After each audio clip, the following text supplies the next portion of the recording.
Болните од хронична леукемија револтирани. Министерството нема слух за нивните проблеми. Лекот имакребин, најевтиниот што пред неколку месеци победи на тендерот на клиниката за хематологија, а кој според Сдруженијето за помош на болните не е до крај испитан, не им помага во терапијата.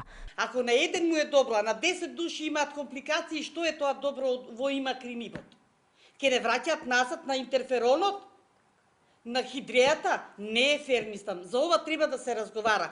И утре нема да го примам имакринибот, додека не ми напише докторот дека е имакринип. Да знаат моите деца од што ќе умрам ја.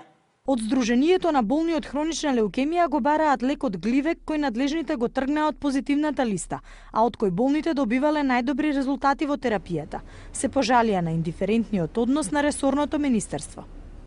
4 години се боревме да се стави Гливекот на позитивна листа и многу брзо го изгубивме, да после 2 години употреба на Гливекот, веднаш кога се појави првата копија, Македонија го купи имакрабинот и го даде на своите заболени.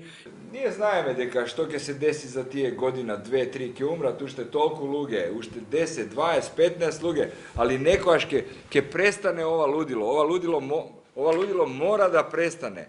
Цела Европа го прима Гливекот, ја примата сигната. Ние се вративме сега 10 години назад. Срамота е, велат од Сдруженијето на болни од хронична леукемија, државата да штеди на овие пациенти. Но министерот по-лесно му е да оди кај што се сечат ленти по некои предпријатија или амбуланти, па ние решивме символично да сечиме и ние лента во прилог дека ја добивме копијата од Гливекот, за жал.